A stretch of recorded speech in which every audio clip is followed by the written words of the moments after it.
दोस्तों, दिनाक्षी short hand में आपका स्वागत है। अगर आप चैनल पर नए हैं तो चैनल को सब्सक्राइब करें और बेल आइकन जरूर दबाएं। इस डिक्टेशन की एडवांस आउटलाइंस और वाक्यांश आप हमारे पेड बैच से प्राप्त कर सकते हैं। हमारे पेड बैच में आपको प्रतिदिन सभी डिक्टेशंस की एडवांस आउटलाइंस और वाक्यांश दिए जाते हैं और कुछ ऐसी डिक्टेशंस जो केवल पेड मेंबर्स को ही प्राप्त होती हैं। हमारे पेड बैच को ज्वाइन करने के लिए और बैच के बारे में संपूर्ण जानकारी प्राप्त करने के लिए आप डिस्क्रिप्शन बॉक्स में दिए गए मोबाइल नंबर पर व्हाट्सएप कर सकते हैं। इस डिक्टेशन की डेमो आउटलाइंस आप हमारे टेलीग्राम ग्रुप से प्राप्त कर सकते हैं। तो चलिए डिक्टेशन को स्टार्ट करते हैं। डिक्टेशन 5 सेकंड बाद स्टार्ट होगी। Ready, start. प्रधानमंत्री नरेंद्र मोदी की पोलैंड यात्रा जितनी महत्वपूर्ण है उतना ही यूक्रेन का उनका दौरा भी। किसी भारतीय प्रधानमंत्री को पोलैंड यात्रा 45 वर्षों बाद हो रही है। भारतीय प्रधानमंत्री की यूरोप के इस महत्वपूर्ण देश की यात्रा में इतना लंबा समय नहीं लगना चाहिए था, इसलिए और भी नहीं क्योंकि दोनों देशों के दशकों से मधुर संबंध रहे हैं।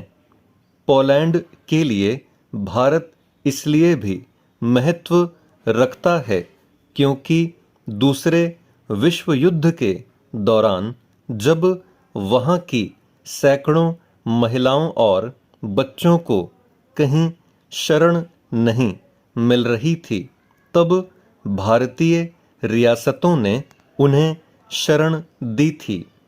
पोलैंड भारत के इस उपकार को भुला नहीं है। यह स्वाभाविक ही है कि भारतीय प्रधानमंत्री की पोलैंड यात्रा दोनों देशों के रिश्तों को मजबूत करने के साथ आर्थिक संबंधों को भी बल प्रदान करेगी। लेकिन सबसे अधिक निगाह उनकी यूक्रेन यात्रा पर होगी।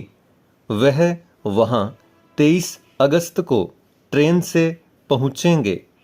इस यात्रा पर दुनिया भर की निगाहें होंगी क्योंकि हाल में भारतीय प्रधानमंत्री रूस भी गए थे।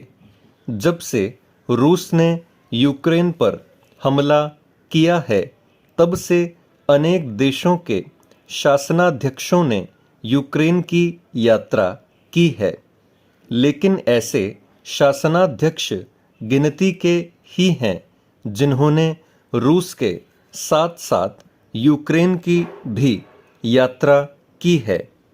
भारतीय प्रधानमंत्री एक ऐसे शासनाध्यक्ष हैं जो रूस यूक्रेन युद्ध पर तटस्थ विदेश नीति पर कायम हैं।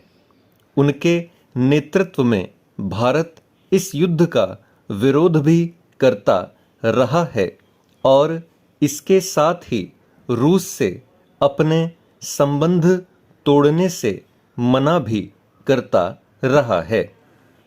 पश्चिमी देशों को भारत की यह नीति पसंद तो नहीं आई, लेकिन वे यह भी मानते हैं कि भारत ही एक ऐसा देश है जो रूस को संघर्ष विराम के लिए राजी कर सकता है।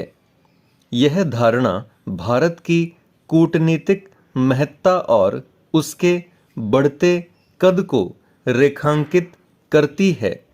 इसका श्रेय मोदी सरकार की विदेश नीति को जाता है, जिसे उसने अपने पिछले 10 वर्षों के शासनकाल में नई धार दी है। अंतर्राष्ट्रीय स्तर पर भारत का कद बढ़ने का एक कारण उसकी अर्थव्यवस्था स्तर पर गति से बढ़ना भी है और वह भी ऐसे समय जब प्रमुख देश आर्थिक सुस्ती से दो चार थे। रूस यूक्रेन युद्ध के सिलसिले में विश्व समुदाय न तो इसकी अनदेखी कर सकता है कि भारतीय प्रधानमंत्री ने किस तरह रूसी राष्ट्रपति से दो टूक कहा था कि वह युद्ध का नहीं और न ही इसकी की उनकी पहल से भारत G20 सम्मेलन में रूस यूक्रेन युद्ध पर सभी देशों की सहमति वाला प्रस्ताव पारित करने में सफल हुआ था। स्टॉप।